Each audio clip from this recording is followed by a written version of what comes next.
Indian stock markets में क्या lump sum investment करने का टाइम आ गया है? अगर आप ये जानना चाहते हैं तो ये वीडियो आप पूरा जरूर देखें। फ्रोनेसिस इन्वेस्टर एकेडमी के इस ब्रांड न्यू वीडियो में आप सभी का बहुत बहुत स्वागत है। इस वीडियो को मैंने 4 पार्ट्स में डिवाइड किया है। फर्स्ट पार्ट में हम इंडियन स्टॉक मार्केट्स का वैल्यूएशन चेक करेंगे, जिससे कि हमें पता चलेगा कि करेंटली मार्केट्स ओवर वैल्यूड है, फेयरली वैल्यूड है या फिर अंडर वैल्यूड है। और सेकेंड पार्ट में हम उन फैक्टर्स के बारे में जानेंगे जिसके कारण इंडियन स्टॉक मार्केट्स का फ्यूचर परफॉर्मेंस प्रभावित हो सकता है। थर्ड पार्ट में हम जानेंगे कि यहां से स्टॉक मार्केट्स का मूवमेंट किस तरह का रहेगा। और फोर्थ पार्ट में हम जानेंगे कि इस तरह के मार्केट कंडीशन में हमारा इन्वेस्टमेंट स्ट्रेटजी क्या होना चाहिए।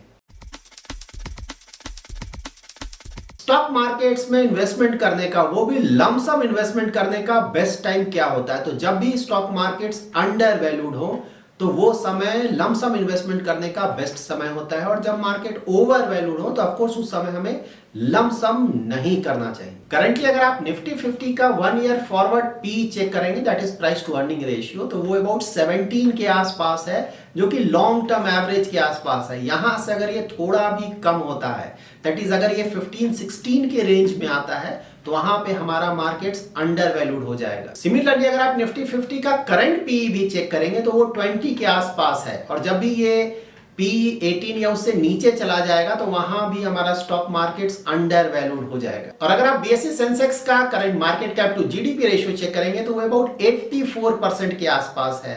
यहां से अगर ये 80% से नीचे चला आता है तो हम मार्केट्स को स्लाइटली अंडर वैल्यूड बोल पाएंगे। तो अभी हमने निफ्टी 50 और बीएसई सेंसेक्स का जो करंट वैल्यूएशन चेक किया है, उससे क्वाइट क्लियर है कि यहां से अगर मार्केट थोड़ा भी और गिरता है तो हमारा जो वैल्यूएशन होगा इंडियन स्टॉक मार्केट्स का, वो अट्रैक्टिव हो जाएगा। नाउ उन फैक्टर्स के बारे में जान लेते हैं जो कि आने वाले फ्यूचर में स्टॉक मार्केट्स के परफॉर्मेंस को प्रभावित कर सकते हैं। तो यहाँ पे number 1 of course same old, जो कि हम काफी समय से डिस्कस कर रहे हैं, इन्फ्लेशन और इंटरेस्ट रेट। तो इन्फ्लेशन अभी भी यूएस में और यूरोपियन नेशंस में ज्यादा है, तो वहां पे इंटरेस्ट रेट आने वाले फ्यूचर में और भी बढ़ेगा।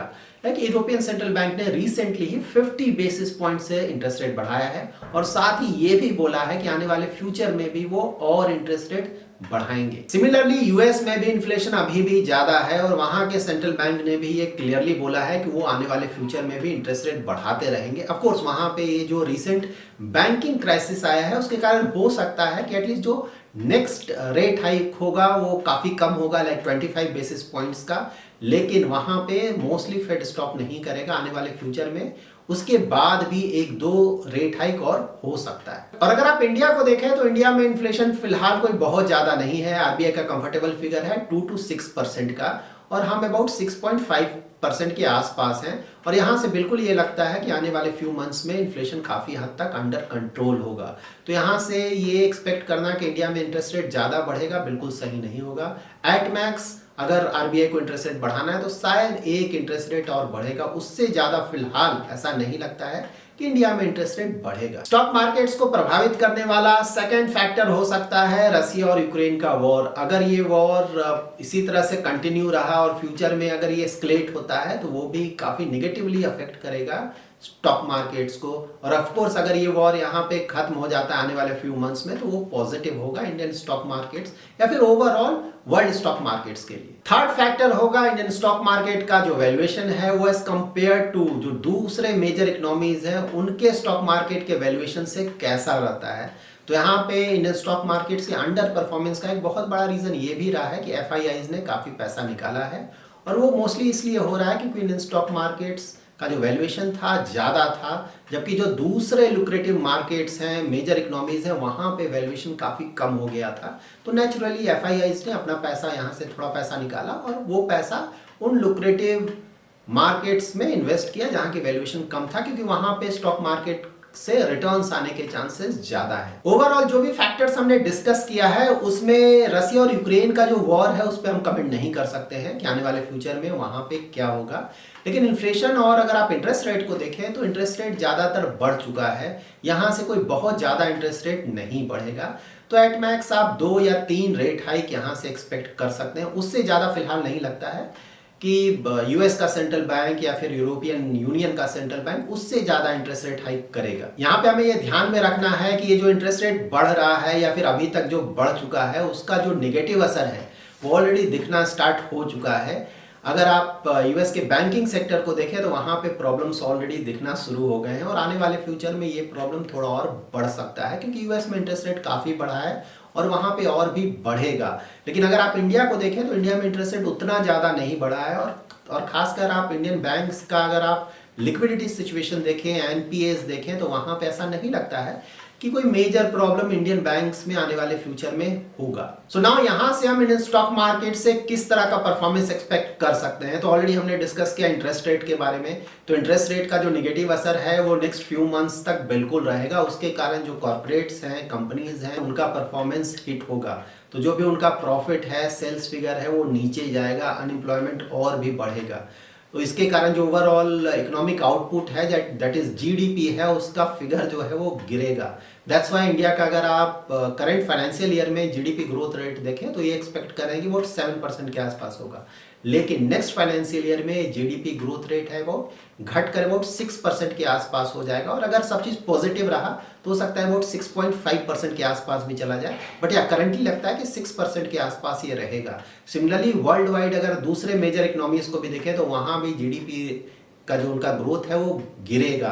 ऑफ कोर्स यहाँ पे एक्सेप्शन होगा चाइना, उनका जीडीपी ग्रोथ रेट थोड़ा बढ़ेगा, लेकिन ऑफ कोर्स वो इंडिया से कम ही रहेगा। इन प्रॉब्लम्स को देखते हुए यही लगता है कि एटलीस्ट नियर फ्यूचर में इंडियन स्टॉक मार्केट्स पे प्रेशर बना रहेगा। लाइक एटलीस्ट नेक्स्ट 3-4 मंथ्स तक बिल्कुल आप एक्सपेक्ट कर सकते हैं कि प्रेशर रहेगा, क्योंकि जब तक हमें क्लैरिटी नहीं मिलेगी कि इंटरेस्ट रेट का आने वाले फ्यूचर में क्या होगा, लाइक यूएस क्या करेगा, यूरोपियन यूनियन क्या करेगा, एक बार वहां थोड़ा क्लैरिटी मिल जाएगा तो उसके बाद हम ये एक्सपेक्ट कर सकते हैं कि जो इंडियन स्टॉक मार्केट्स का परफॉर्मेंस है वो इम्प्रूव करेगा। तो वो पीरियड आने में अभी भी अबाउट 3 to 4 मंथ्स का टाइम बाकी है। यहां से ऐसा नहीं लगता है कि इंडियन स्टॉक मार्केट्स कोई बहुत ज्यादा गिरेगा, क्योंकि ऑलरेडी हमारा वैल्यूएशन फेयरली वैल्यूड है। यहाँ से अगर हम थोड़ा भी नीचे जाएंगे तो हम अंडर वैल्यूड जोन में चले जाएंगे। तो यहां से हमें ये मान के चलना चाहिए कि 5% से ज्यादा करेक्शन शायद नहीं होगा। लेकिन ऑफकोर्स यहाँ पे हमें ये भी ध्यान में रखना है कि 5% का जो करेक्शन बोला जा रहा है वो उस बेसिस पे बोला जा रहा है, कोई बहुत बड़ा नेगेटिव न्यूज इंटरनेशनल मार्केट्स में नहीं आएगा। लाइक यहाँ से जो यूएस में ऑलरेडी बैंकिंग का प्रॉब्लम चल रहा है, अगर वो बैंकिंग का प्रॉब्लम काफी ज्यादा बढ़ जाता है, लाइक कोई बड़े बैंक्स में भी प्रॉब्लम आने शुरू हो जाते हैं, तो वहां ऑफकोर्स वो एक बड़ा प्रॉब्लम होगा। और वहां ऑफकोर्स अगर स्टॉक मार्केट्स गिरना शुरू होगा तो इवन 10% तक भी गिर सकता है। इंडियन स्टॉक मार्केट्स ने 2020 और 2021 में अच्छे रिटर्न्स जनरेट किए थे। तो हमें पता है कि जो बीएसई सेंसेक्स है या फिर निफ्टी 50 है वो लॉन्ग टर्म एवरेज वो 13-14% के आसपास एनुअलाइज रिटर्न जनरेट करता है।